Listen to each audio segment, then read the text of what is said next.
As millennials in this economy, my brother and I were struggling to keep our heads above water. We both had crappy jobs that wouldn't pay off our student loans in 100 years. My car payments and their hidden fees were crippling. Robbie at least was smart enough to get a motorcycle. Yeah, parents. With the cost of gas and title loans, two wheels are now the safe option. Thanks for deficit spending. Anyway, moving out of our parents' house was a pipe dream for both of us and them. Dear old Dad was pissed, and he took every opportunity to make us feel unwelcome in his house. The house he bought when he was 22 with 2 kids and a wife to support, as he reminds us on a regular basis. Don't ever mention that houses of the day were only a minuscule fraction of the cost, even adjusting for inflation, or you'll be sleeping on a friend's couch for a week. Correction, a friend's parents' couch. I was ready to find a nice corner to live on when a miracle happened. I feel like the devil for saying it, but Grandpa Joel finally passed last October and left the house to me and Robbie. I love him, and I'm eternally grateful for his generous post-mortuary gift, but I'd be lying if I told you I missed him. He was unkind, vindictive, and intolerably racist. He scared the hell out of me and Robbie as kids, and he still made my skin crawl as an adult. There was just something off about him. Worst of all were the huge snakes he kept uncaged in his house. He swore they were harmless, but I knew they weren't. If he left me alone with one of them, I think I would have died. Either the snake would eat me, or the fear of it would kill me first. When we got older and Dad couldn't force us to visit anymore, he took to calling us individually at least once a week. I can't even repeat on paper some of the things he said on his frequent phone calls to me and Robbie. His favorite topics were slut-shaming me while simultaneously encouraging Robbie to experiment with the ladies. This all started before we were teenagers, by the way. He often accused Robbie of being a sissy and me of being a tomboy, while warning us away from the African Americans. Not the word he used. Latinos, Arabs, and Asians. Actually, none of those were the words he used, but I can't even bring myself to write down his actual words. The only thing that distracted him from feeding us old-world bigotry was his obsession with his pet snakes. I think he loved those snakes more than us. He even made up stories about a giant serpent god he called Yig to scare us. If we ever stepped on one of his precious little devils, a giant flying snake would find us and eat us. I still have nightmares about a giant snake with wings slithering through the crowds. I'm too small for it to notice, thank God. That is, except for once. It happened the same night as one of our last visits to Granddad's house. As we were leaving, one of his smaller snakes shot out in front of me. Well, I stepped on it. It wasn't hurt, not really. I barely put any pressure on it, and I backed off immediately. It hissed angrily, then twisted and snapped its jaws on my shoe. It barely made a mark on the outer layer, and my response was more of a squeak than a scream. But I turned to Granddad, terrified of what he might do. He was just staring at me coldly. I apologized, but he didn't say a word. That night, I dreamt of the giant snake again. It was storming in the dream, and I couldn't see through the dark clouds until its giant head emerged. It was so close and coming closer. It was glancing back and forth, tasting the air with a forked tongue the size of a school bus. I sunk into the tall grass and froze. It passed me by almost, but then one of its terrible reptilian eyes focused on me, and it turned almost too fast to see. Then it came at me like a bolt of lightning. Jaws opened wide. The sound it made was like the hiss of a normal snake, but amplified and so much deeper. I woke just as its jaws were snapping shut on me. It was just a dream. Robbie and I decided to live in the house together, at least for the time being. I hate to admit it, but I wouldn't have lived in that creepy place alone. I can't stop imagining some of Granddad's old snakes still slithering around in the walls and under the floor. Robbie acts tough, but I think he's just as afraid of them as I am. We got along fairly well as far as brother-sister teams go, maybe because we were twins or maybe because we were both just so damn happy about moving out of our parents' house. The one place where we differed was Robbie's ridiculous obsession with Halloween and dressing up in scary costumes, always monsters, never anything cute, and he was not above giving me an occasional jump scare with a snake mask. This year was worse than ever. Without Mom and Dad to keep him in check, he turned the whole house into a haunted Halloween palace. The place already had a spooky reputation with the neighborhood kids, and Robbie was ready to turn that to his advantage. I don't mean to say that he was actually creepy. Kids loved him, and his girlfriend Rachel neutralized any potential phobias parents might have about a man with too much interest in their kids. Not to mention his kick-ass sister. His Halloween fervor was all in good fun, as they say. That is, until the prank phone calls started. As soon as Halloween season began, creepy old granddad's regular phone calls resumed, as if they had never stopped. I didn't doubt for a second that Robbie was responsible. He even used the old landline just like granddad used to. "How are you doing, little worm?" Winner of the least endearing pet name ever. "I've missed you." I hung up without giving him the satisfaction of a reply. That didn't stop him from trying, though. Every other day when I was out of the house, I would get a call from beyond the grave.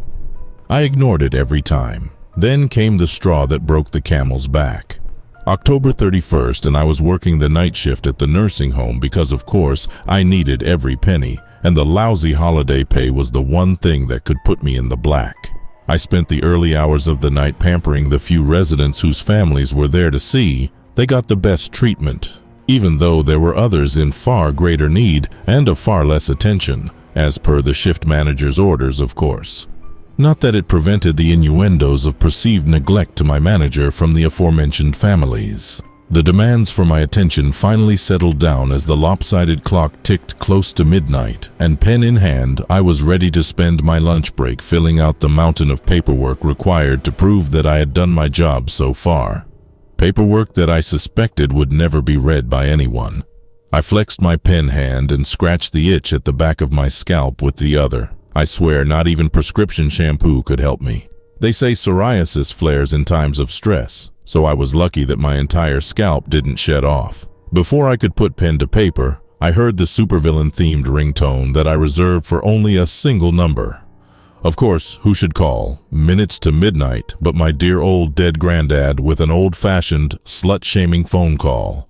My wall of stoic patience collapsed, and this time, I answered. I was ready to give my brother the berating of a lifetime. "Robbie, I swear to God," but he cut me off. "I'm waiting, little worm. The attic door is unlocked. It's time to undress." He hung up before I could scream at him. I called back, but there was only dial tone. I was so angry, I didn't even think to call his cell. I told the other nurse on the unit that I was going out for lunch after all. Be back in an hour, with blood under my nails. It was a 20-minute drive with no traffic, too early for drunk drivers to scream at. The porch light was off, but the light of a TV saturated the windows.